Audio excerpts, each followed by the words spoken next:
Assalamualaikum warahmatullahi wabarakatuh.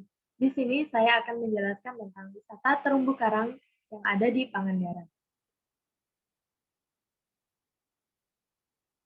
Sebelumnya, perkenalkan terlebih dahulu dosen pengampu mata kuliah Perencanaan Wilayah Pesisir yaitu Bapak Rendra Suprobo Aji, SPMT, dan saya sendiri, Siti Najah Min Rohmatillah, NIM 18 19 10 50 10 74.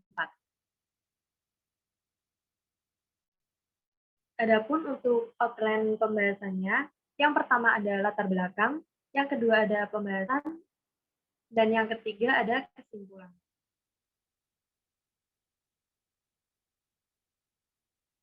Di sini, latar belakang, Kabupaten Pangandaran merupakan sebuah kabupaten di Provinsi Jawa Barat, Indonesia. Ibu kotanya adalah Parigi. Kabupaten ini berbatasan dengan Kabupaten Ciamis dan Kota Banjar di sebelah utara, Kabupaten Cilacap di sebelah timur, Samudra Hindia di selatan, serta Kabupaten Tasikmalaya di sebelah barat. Dengan potensi yang besar di bidang pariwisata, maka misi Kabupaten Pangandaran yaitu Kabupaten Pangandaran pada tahun 2025 menjadi Kabupaten Pariwisata yang mendunia, tempat tinggal yang aman dan nyaman berlandaskan norma agama. Untuk potensi terbesar yang dimiliki oleh Kabupaten Pangandaran adalah pariwisata baik objek wisata pantai maupun sungai. Terdapat banyak objek wisata favorit, baik oleh turis mancanegara maupun domestik.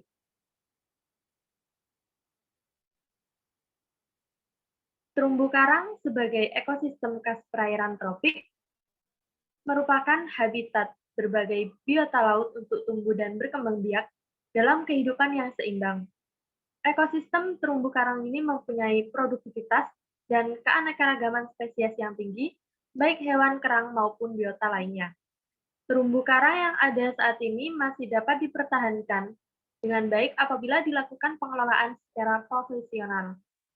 Untuk meningkatkan kembali produktivitas terumbu karang, keanekaragaman biota yang ada dalam ekosistem terumbu karang dapat menarik perhatian para wisatawan yang pada akhirnya mendukung perkembangan daerah dan meningkatkan pendapatan dari sektor wisata bahari. Sejalan dengan itu juga, lingkungan ekosistem yang semakin baik, maka produksi perikanan dapat ditingkatkan juga. Yang selanjutnya, proses perbaikan atau rehabilitasi secara alami pada terumbu karang yang kondisi habitatnya sudah rusak relatif sangat lama dan membutuhkan kondisi lingkungan yang benar-benar sesuai dan tidak terganggu oleh aktivitas manusia. Upaya peningkatan kuantitas dan kualitas ekosistem terumbu karang secara cepat dapat dilakukan dengan penanaman kembali menggunakan teknik transplantasi karang. Transplantasi karang sendiri merupakan salah satu upaya rehabilitasi terumbu karang melalui pencangkokan karang hidup pada media yang menjadi habitat baru pada lahan yang kosong. Untuk anakan transplantasi karang ini langsung dapat diperoleh melalui pembibitan atau dari pertumbuhan alami.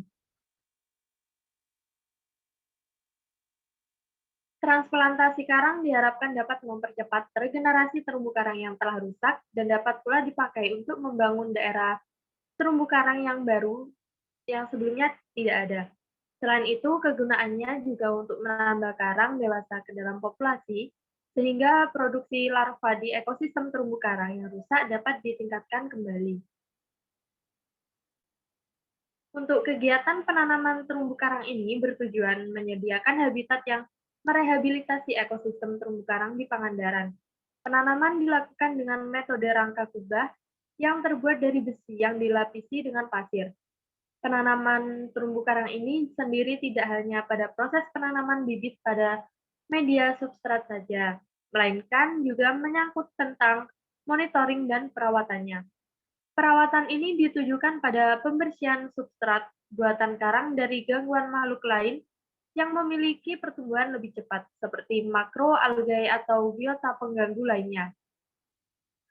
Untuk pertumbuhan karang hasil transplantasi itu sendiri tergantung pada jenis maupun bentuk pertumbuhan karang. Bentuk pertumbuhan bercabang relatif lebih cepat dibandingkan dengan bentuk pertumbuhan masif atau bulat padat. Adapun proses yang pertama yaitu penyiapan rangka yang terlihat pada gambar. Media tanam karang ini berupa rangka besi yang telah dilas berbentuk rangka kubah heksagon yang diberi nama raksagon. Sebanyak 30 buah raksagon disiapkan dan kemudian dilakukan untuk proses pelapisannya. Untuk proses yang kedua, hasil rangka kubah yang telah dilapisi oleh pasir. Ada gambarnya, bisa dilihat sendiri. Setelah rangkai selesai dibuat, kemudian dilakukan tahapan pelapisan. Pelapisan itu dilakukan dengan menggunakan bahan resin sebagai perekatnya dan kemudian dilapisi oleh pasir. Hal ini dilakukan supaya permukaan rangka besi lebih kokoh dan mudah ditempeli oleh karang. Adapun proses yang ketiga yaitu lokasi penurunan rangka kubah berada di pantai barat Pananjung. Adapun itu gambar peta lokasi peletakan rangka kubah heksagonnya. Setelah media raksagon itu selesai, selanjutnya adalah pelaksanaan penurunan media tersebut. Pemilihan lokasi itu sangat menentukan dalam keberhasilan dan keberlangsungan kegiatan.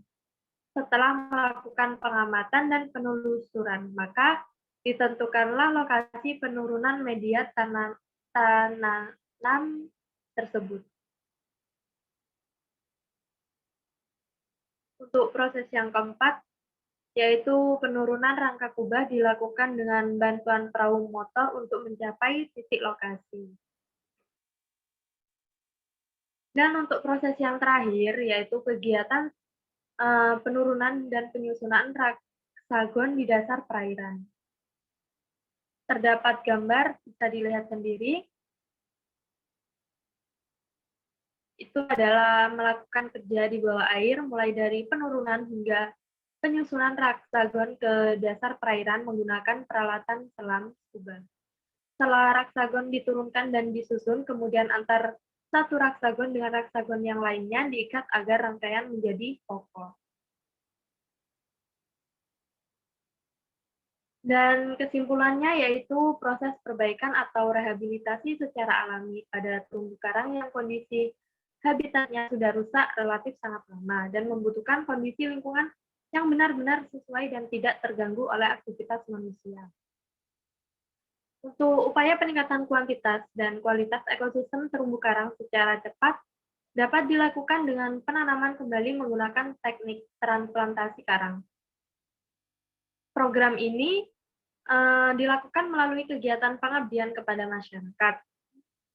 Tujuannya yaitu dari kegiatan ini dapat dilakukan untuk menyediakan habitat dan merehabilitasi ekosistem terumbu karang.